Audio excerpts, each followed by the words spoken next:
Hai Agile Nation, kembali bersama Coach Atar dalam Movie Reaction.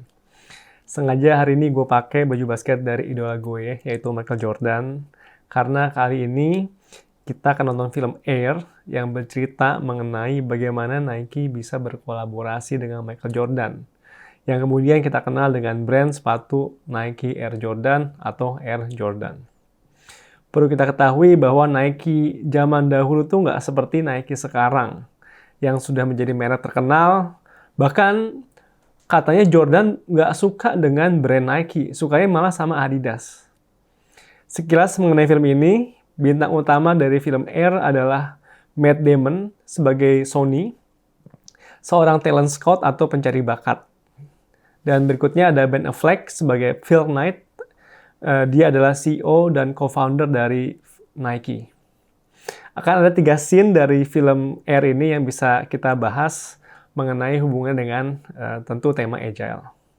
Oke, scene pertama ini berkaitan dengan proses perekrutan Michael Jordan. Yuk kita tonton sama-sama.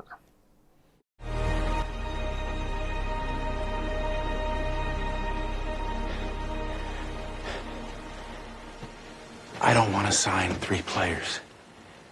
I want to sign 1. I want to sign him. We build a shoe line around just him. We tap into something deeper, into the player's identity, into that. What's that mean? He doesn't wear the shoe. He is the shoe. The shoe is him. You want to anthropomorphize the shoe, put little legs and arms on it? Have you seen the Arthur Ashe commercial? This is the racket that I won Wimbledon with. And you could have bought it. We do that, but with a shoe. I'm going to blow a quick 20 right here, okay? It's going to cost too much money. No, not if we bet it all on one guy. Too risky. You want the whole budget? Whole budget. Can't do that. We're going to spread it across 3 or 4 players. I've said that. We have 250K. We can get him for 250K. Guess who else has 250K? Adidas has 250K too. Okay, so even if we were to offer him $250,000, Adidas would be able to match it. Meanwhile, all our other prospects have signed with other teams. Plus, Jordan has made it abundantly clear, painfully clear, that he doesn't want to come here. So you would have to have a pretty compelling pitch. Do you have that? Yeah, I can tell him the one thing the other companies can't compete with. Our basketball division is fucking terrible. I do not love it. You think Phil gonna go for that? Oke. Ya, kayak Agile Nation, jadi tadi ada pembicaraan antara Matt Damon dengan salah satu pemeran ya dari Nike juga, di mana Matt Damon mengatakan bahwa dia pingin banget mengontrak Michael Jordan. Tapi perusahaan Nike itu nggak mau. Mereka prefer untuk mengontrak beberapa pemain daripada ke satu pemain saja. Nah, apa hubungan dengan Agile? Nah, jadi gini, kalau Agile itu kan suatu pola kerja yang menuntut tingkat fokus yang tinggi. Dan bahkan kita mengenal yang namanya limiting work in progress. Kalau kita menggunakan kerja Kanban gitu ya. Nah, oleh karena itu, instead kita mengerjakan 3-4 pemain, kenapa nggak fokus ke satu pemain, tapi sangat-sangat fokus sampai aja bahwa sepatu yang dibuat itu sepatu khusus untuk dia, gitu. Nah, perusahaan biasanya nolak sesuatu yang yang nggak lazim gitu ya. Jadi akan ada pertentangan dengan status quo. Nah, disinilah challenge-nya kalau kita mau menerapkan pola kerja baru, kita memperkenalkan bahwa fokus lebih baik daripada mengerjakan banyak hal tapi nggak ada yang fokus sama sekali. Disinilah ada pertentangan. Tapi ya itulah tugasnya si Matt Damon untuk meyakinkan bahwa lebih baik kontrak satu pemain saja, tapi sebagus mungkin, daripada mengontrak 3-4 pemain, tapi hasilnya mediocre atau biasa-biasa saja. Oke, itu yang pertama. Kita akan lanjut dengan adegan kedua mengenai tema perubahan ya, atau change. Kita lihat. 1963. A friend of my father's asked me and his son to come down to a march in town. Now, mind you, I have a full scholarship at Villanova, right?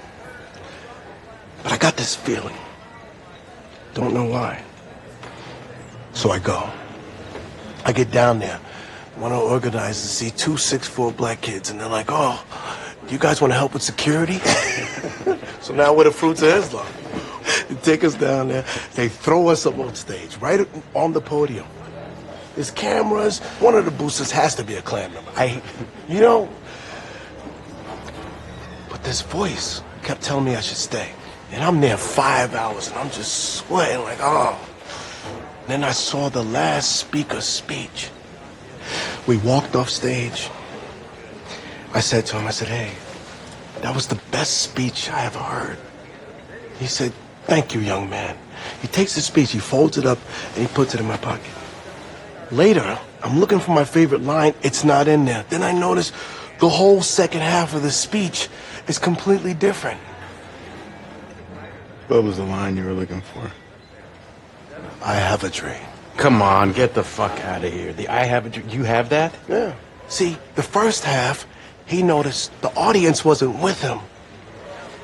And he changed the whole thing, made the whole speech up right there on the spot. Wow. So, are you saying I should contact the Jordans?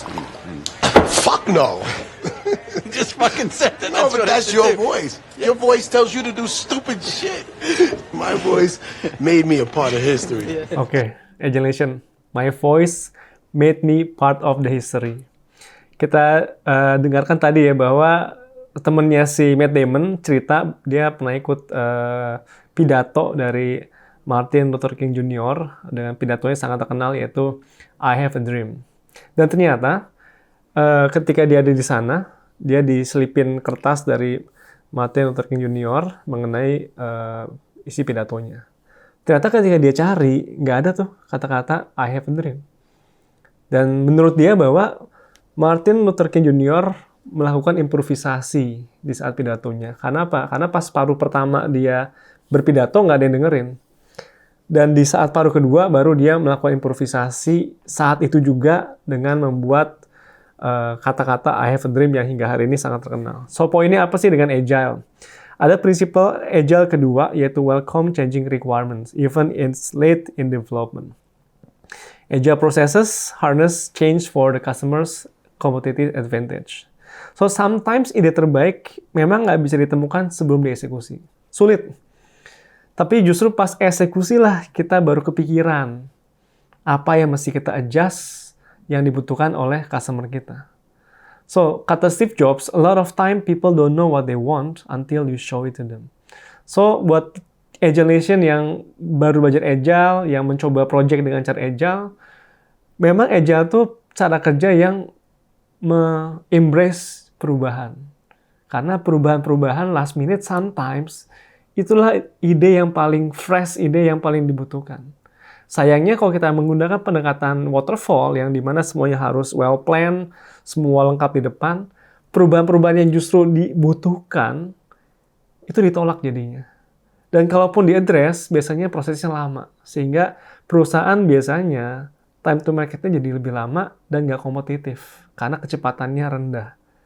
Karena dia terlalu berhati-hati itu. Gitu. Jadi, embrace the change. Welcome changing requirements. Oke, Agile ini ada adegan mengenai salah satu prinsip kerja di Nike sepertinya. Poin ke-8 yaitu dangers. Hal-hal yang berbahaya buat perusahaan.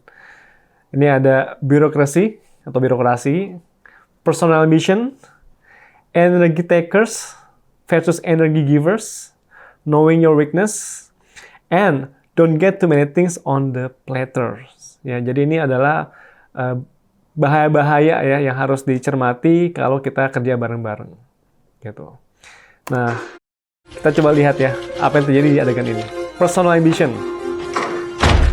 Sonny, did you go to Michael Jordan's house and sit down with his mother and schedule a meeting with his family and this company for Monday? We need a firm offer. You don't have authorization to make any offer. Oke, singkat aja itu. Nah, kalau kita lihat apa saja yang bisa kita bahas mengenai Agile, itu banyak ya. Pertama, birokrasi. Ya, ini berbahaya, terlalu banyak birokrasi. Gitu. Mungkin pernah dengar do the things right versus do the right things. Ini mesti balance. Kalau kita terlalu fokus dengan do the things right, terlalu fokus pada prosesnya, bisa-bisa outputnya tidak bisa maksimal. Jadi kita harus balancing antara do the right things dengan do the things right. Kalau mau inovasi, ya kita harus lebih longgar ya dengan do the things right-nya gitu. Yang kedua, tadi mengenai personal ambition, si Matt Damon dimarahin oleh si Ben Affleck karena dia mengambil keputusan yang sebenarnya harus dikonsultasiin dulu dengan CEO-nya dari Nike. Dan dia kecewa dengan Matt Damon. Dan mengatakan bahwa si Matt Damon punya ambisi personal gitu. Nah, prinsip Agile adalah kerja yang sifat pembuatan keputusannya di level bottom up. Jadi nggak top down gitu. Jadi ada namanya team empowerment, bahwa tim itu diberikan kepercayaan untuk pengambilan keputusan. Dan ini belum terjadi di sana ya di saat itu. Dan sebenarnya personal ambition juga berbahaya. Salah satu teori dari Patrick Lencioni mengenai dysfunction of a team mengatakan tim itu tidak bekerja dengan baik apabila ada 5 indikator. Yang pertama, nggak ada kepercayaan dalam tim. Jelas ya, kalau tim nggak saling percaya gimana bisa bekerja dengan baik. Yang kedua, fear of conflict, takut berkonflik gitu. Which is sebenarnya kedengarannya bagus ya nggak sih, kita nggak berkonflik. Tapi part dari kebersamaan tim memang adanya konflik yang terselesaikan, bukan konflik yang tidak terselesaikan. Yang ketiga ada lack of commitment. Jelas ya kalau lack of commitment. Yang keempat, evidence of accountability. Artinya kita nggak mau ambil tanggung jawab. Misalnya ada tugas nih, siapa yang mau ngambil? Nggak ada yang mau ngambil. Gitu, karena nggak ada yang mau ngambil tanggung jawab. Tim yang seperti itu ya susah untuk bisa berkembang. Dan terakhir, inattention to result. Di sini yang berhubungan dengan personal ambition. Ada orang-orang yang fokus kepada keberhasilan dirinya, tapi nggak fokus kepada keberhasilan timnya. Gitu. Tentu itu nggak bagus juga untuk tim, karena dia yang penting gue selamat, yang lainnya nggak selamat, itu masalah mereka. Gitu. Kemudian energy takers and energy givers, ini poin yang bagus, karena kalau kita bekerja secara agile harus positive work environment ya. Kalau semuanya energy takers menyedot energi dalam bekerjanya kan nggak enak juga. Knowing our weakness, bagus sekali. Sometimes kita harus lebih mengenal diri kita sendiri supaya bisa lebih perform dengan tim kita. Dan yang terakhir tadi, don't get too many things on the platter. Artinya kita jangan terlalu banyak mengerjakan hal pada saat yang bersamaan, karena jadinya nggak fokus. Dan kalau nggak fokus, malah kecepatan menyelesaikan pekerjaan jadi rendah. Oleh karena itu lebih baik mengerjakan sedikit, tapi selesai dibanding banyak nggak ada yang selesai. Ada istilah stop starting and start finishing. Gitu. Berhentilah memulai, mulailah untuk menyelesaikan pekerjaan-pekerjaan. Gitu. So, mungkin itu aja Agile Nation untuk movie reaction dari film Air. Film ini sudah ada dari tahun 2023, sangat-sangat bagus. Semoga Agile Nation bisa menikmati filmnya. Terima kasih.